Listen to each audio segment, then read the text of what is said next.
d'excellence ñu jagleel ko élèves yëpp parents yëpp mais jagleel ko aussi les meilleurs élèves qui se sont distingués durant toute l'année scolaire.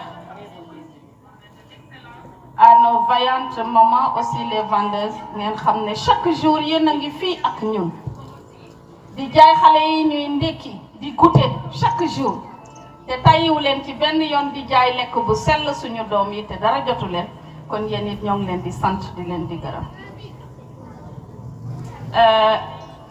Rafetlu nañ teewaay bi tey waaye xëy na gënoon na waroon mënoon na gën a neex waaye ni ko monsieur Malou waxee situation yi am ci koñ bi kon loolu moo tax dañuy def ndànk rek surtout ci musique bi ndax gis ngeen am na lu xew ci koñ bi te ñun ñëpp ko bokk te ki dem tey parent d'élève la woon fii ci école bi ñaari doomam yëpp jàngal naa leen te fi mu toll nii ñooñu ay borom kër lañ kon tey bu génnee àddina waaye dafa tombé nag te mënuñoo fomm kon ñu def ko rek mais sobrement xanaa di leen di fàttali quelques points yoo xam ne rek à chaque fois même ci dernière AG bi rappelé naa ko parents yi mais malheureusement tous les parents ne sont pas là à l'AG. Il y a une portion de parents, même pas une vingtaine ñooy ñëw ci AG yi information yëpp ñuy joxe ci AG yi ay parents duñ koy dégg parce que duñ fi nekk te duñu yónnee koo xam ne dana mën a relayer les informations. ñu tàmbali ci la scolarité ci point boobu lay njëkkee. Scolarité bi déwén dina am tuuti changement boobu mooy wax naa ko keroog xale yi dañuy def informatique dañuy def anglais te mësuñoo laaj dërëm parents yi ça fait des années ñu di ko def des générations et des générations jaar nañ fi di ko def ren nag ñu ne déwén danañ yokk téeméer ci scolarité bi pour anglais téeméer ci scolarité bi pour informatique kon scolarité déwén bi dana doon à 11 000 francs déwén. parents yi nee nañ seen deuxième AG waxoon nañ ne ñoom danañ demander 1000 francs cotisation annuelle u parents yi AG bi passé waxaat nañ ko nee na nag ñu dugalal leen ko ci inscription bi. bu ko defee bu yëpp dajee ñu génnee ko jox leen ko ñu dugal ci seen kees ndax ñu mën a dérouler seeni activité durant l'année scolaire 2026 kon loolu ma yeggee leen ko ndax ci AG parents yi la jóge voilà. beneen bi ñu dem ci reliquats yi am na yu des ba léegi te dañoo ne woon ne en fin mai fay bi yëpp dina jeex parce que le mois de juin est payé à l'inscription donc heure bi waroon na fekk ñëpp pare fay comme ça tey bu ñuy joxe cahier yi ñëpp mun cee jot waaye am na cahier yoo xam ne danañ leen retenir parce que seeni waajur jeexale ñu fay ngeen baal ñu ci loolu di si suñ coobare. beneen point bi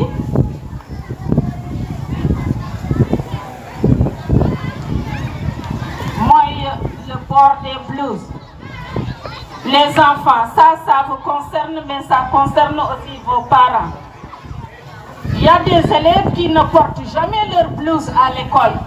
Et la blouse, elle est obligatoire. Parce que ça fait l'identité de l'enfant.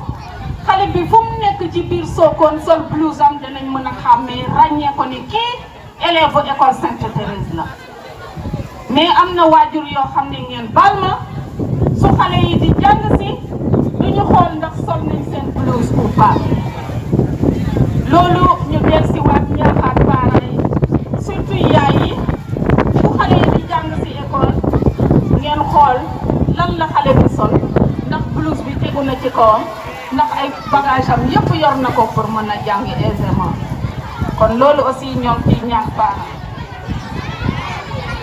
Les inscriptions et les réinscriptions tàmbali nañ kon fi mu toll nii parent bu ci jël kaye doomam nga xam classe ban la war a def mun ngeen commencer à la fin du mois ngeen commencer inscrire seeni doom. Parents, bonjour chers élèves. En tant que parrain de la promotion de CM2, j'aimerais parler plus aux parents qu'aux élèves. su ñu nee feccum liir bu neexee ñu ne ndey jaa tax collège waxoon naa ko ma ne ma yokk ci ne daagum waxambaane wala daagum élève neexee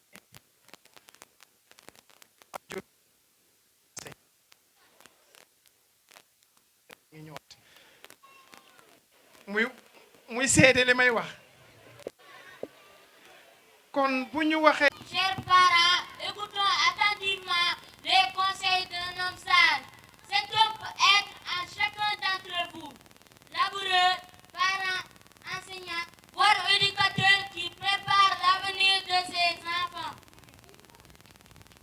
Travaillez, prenez la peine, c'est le fond qui manque le moins.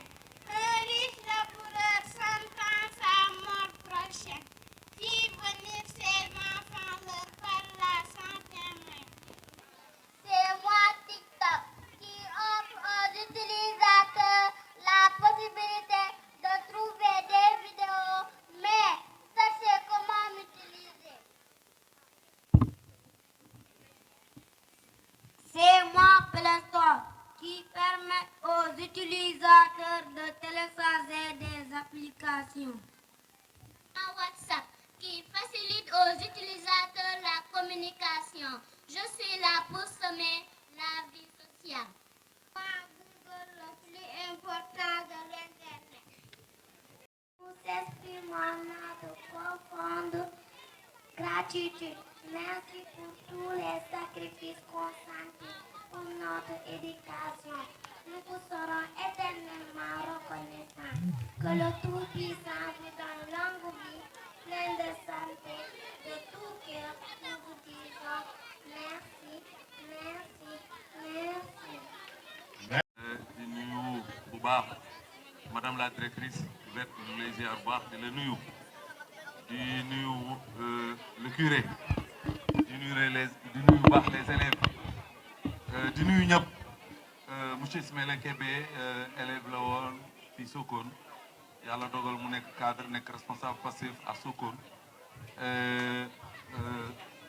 journée bi tey mu ko fekk mu nekk en voyage vers l'extérieur moo bëggoon a ñëwal boppam ndax école bi école excellence la exemple la ci Sokone exemple la ci Fatick exemple la ci Sénégal parce que ñi fi génn ci ay cadre kenn xamul nu mu toll ñoom toujours dañuy prôner l'excellence donc vraiment tey jii bu ñu déggee jotaay bi gis prix yi gis vraiment décoration bi gis lépp dañoo kontaan lool suñu xol dafa sedd trop vraiment tey jii ñu ngi fêter l'excellence ñu ñëw ak monsieur Bourama Diatta nekk un doyen nekk directeur école ñëw tamit ak monsieur Lamine Ndong moom tamit professeur fële au niveau du lycée Mamadou Ahmad Deme ñu ñëwoon au nom de Ismaïla Kébé vraiment remettre leen appui bu ndaw bi vraiment di ànd ak yéen ak fête bi di Bonjour chères autorités,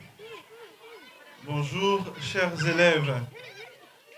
Au nom de la communauté des pères piaristes, au nom du supérieur le père Kala absent, je prends la parole en cette fin d'année pour souhaiter la bienvenue à tous ceux qui sont présents, à toutes celles qui sont présents, et aussi féliciter à l'avance tous les élèves qui se sont bien distingués à travers leurs bons résultats. Les pères piaristes sont des spécialistes en éducation, mais ils ne font pas le travail sans vous les parents.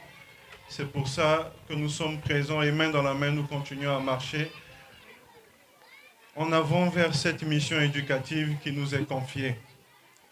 Nous souhaitons une très bonne fête. Et même si le soleil ne rayonne pas dans le ciel, que le soleil rayonne sur nos visages et dans nos cœurs en cette belle journée. Bonne fête à tous et à toutes. Merci, Père Prince.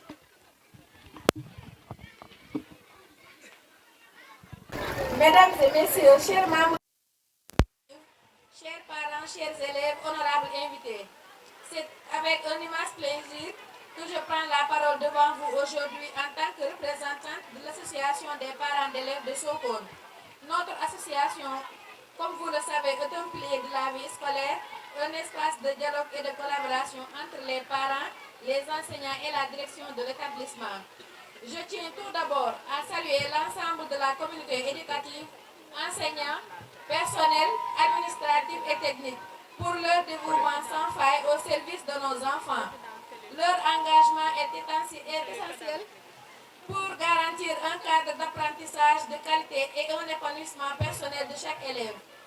L'année écoulée a été marquée par des défis, mais aussi par des belles réussites. Nous avons travaillé ensemble, parents, équipes pédagogiques, pour améliorer le quotidien de nos enfants, que ce soit à travers des actions de soutien scolaire, des projets culturels ou des actions de sensibilisation sur les thématiques importantes. Nous avons organisé des événements qui ont renforcé les liens au sein de notre communauté et qui ont permis de collecter des fonds pour soutenir des projets scolaires. Pour l'année à venir, nous avons de nombreux projets ambitieux. Nous souhaitons notamment renforcer le dialogue entre les parents et l'école en organisant des rencontres régulières et en mettant en place des outils de communication plus efficaces. Nous allons également poursuivre nos efforts pour améliorer les conditions d'apprentissage de nos enfants en travaillant sur les projets tels que la sécurité, la cantine scolaire et l'accès à des ressources pédagogiques de qualité. Je profite de cette occasion pour lancer un appel à l'engagement de tous les parents. Votre participation active à la vie de l'APE est essentielle pour que notre association puisse atteindre ses objectifs et pour que nous puissions ensemble offrir à nos enfants un avenir meilleur. N'hésitez pas à vous investir, que ce soit en rejoignant le bureau, en participant aux événements organisés ou simplement en faisant part de vos idées et de vos préoccupations. Je tiens à remercier chaleureusement tous les membres du bureau de l'APE pour leur travail acharné et leur dévouement. Je remercie également les enseignants et le personnel de l'établissement, ainsi que les partenaires extérieurs qui nous soutiennent dans nos actions. Ensemble, soyons acteurs du changement. Ensemble, œuvrons pour une école de qualité, un lieu d'épanouissement et de réussite pour nos enfants. Je vous remercie. Fatima Zahra Matarlou, ancienne élève ici à l'école Sainte-Thérèse de Sokone, actuellement élève en classe de première LD Boy et l'UMAT de Sokone. Chers membres de l'administration, chers enseignants et chers élèves, c'est avec une profonde émotion que nous, anciens élèves de l'association de l'école Sainte-Thérèse, nous prenons la parole. Prendre la parole aujourd'hui, c'est revenir ici, là où tout a commencé, ici du CI au CM2. C'est comme retrouver une partie de soi. Cette école nous a vu grandir, naître, tomber, relever et surtout rêver. Nous tenons à adresser un remerciement sincère à Madame la directrice qui fait plusieurs d'entre nous une enseignante exceptionnelle en C1 et au C2 qui, moi, j'ai l'honneur de côtoyer pendant le week-end au camp de leadership de Molango de Fatick. Voir nos petits frères, sœurs et proches continuer leur parcours ici nous rappelle l'importance de l'école. Elle a été une communauté, elle a été et reste une lumière dans notre chemin. Au nom de tous les ressortissants de l'école Sainte-Thérèse, merci au fond du cœur. Puisse cette école continue d'élever, d'inspirer des générations. Merci pour tout. 25 equal to 50. Donnez les 3 repas de la journée en anglais. We have breakfast, lunch and dinner. Est-ce que sa xol fees na wax ma waawam déet waay waaw na rongo ñi tuur waay jërëjëf merci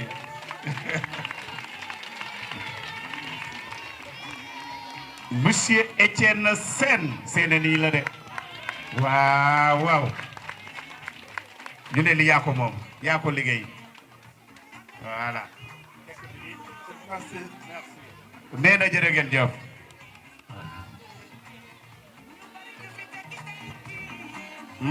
Marie Louise Penda Sarr Louise moo nekk di waa joxal Louise voilà ñu ne li yaa ko moom Merci beaucoup. nee na merci beaucoup madame Diouf madame Do mais lu tax sa tur jëkkal lu tax nga fi dugal Do bàyyil Do bi waay ah da nga nobaate ba bopp ne yaa ko moom soo demee nga seddu ko ci nag voilà. Merci beaucoup. oui Do waxul merci. Merci beaucoup. Merci.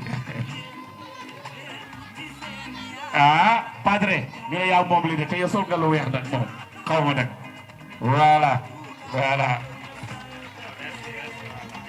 voilà père Fadel nee na merci. Ah borom mbaxana bi nag ñu ne yow la nag kaay fii ñu xool yaa ngi xonk cur. liggéey ci école bi rek. APE bi moom lay delloo njukkal ah xanaa jox ñu cadeau yi mënuñ leen a fay nag parce que vous et vos enfants vous êtes notre raison d'être fii képp ku fi ñëw rek xale yi ñoo tax parents yi tax liggéey bépp bu ñuy def rek pour le plein épanouissement des enfants kon ñoo ngi leen di jaajëfal. Merci beaucoup pour ce geste-là qui nous va droit au cœur.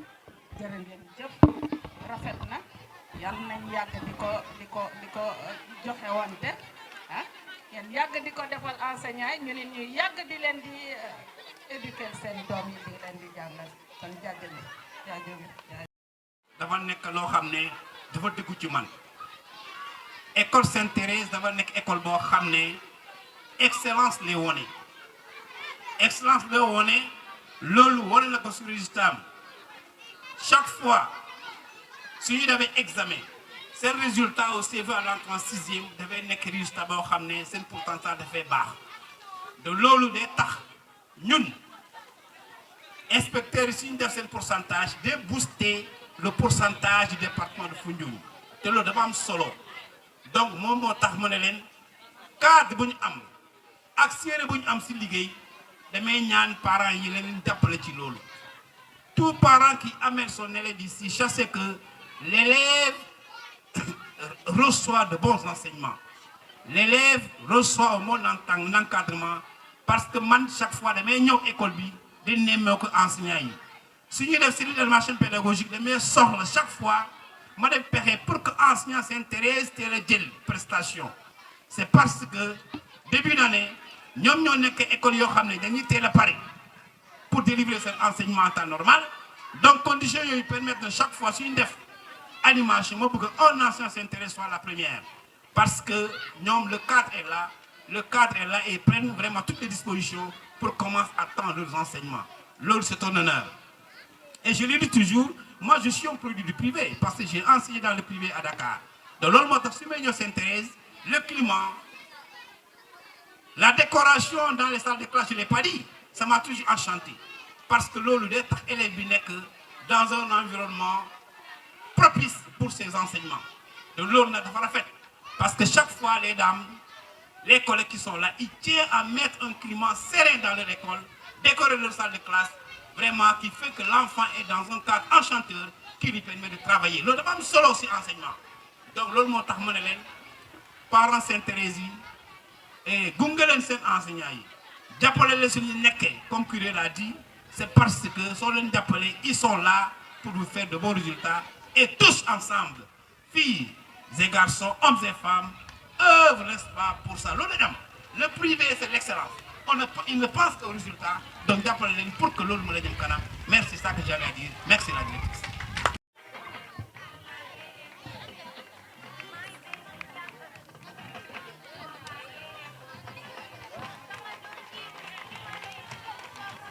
C'est bon. Madina continue. Deuxième, Jean-Pierre Mbaye Sène. Jean-Pierre Mbaye Sène. Padre. 109. Bon, pas comme dire. Venez, on va enchaîner.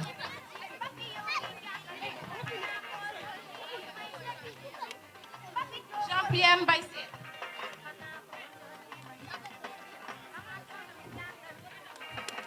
Madame Faye. Madame Faye.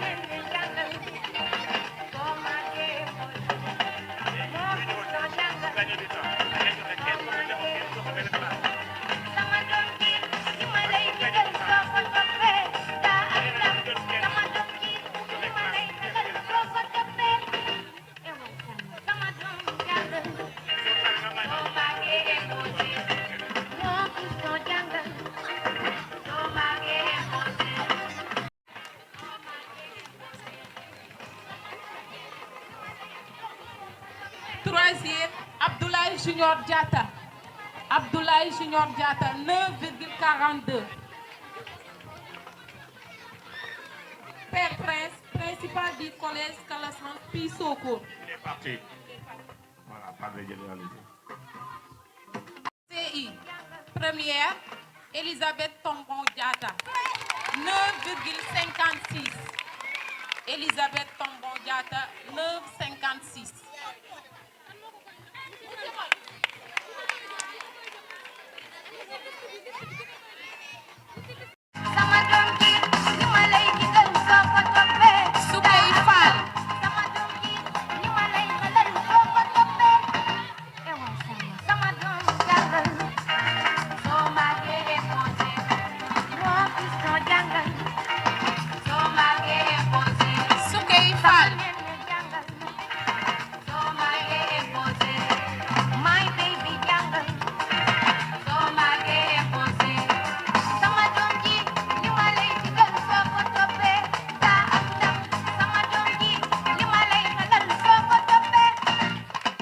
Deuxième, Fatoumata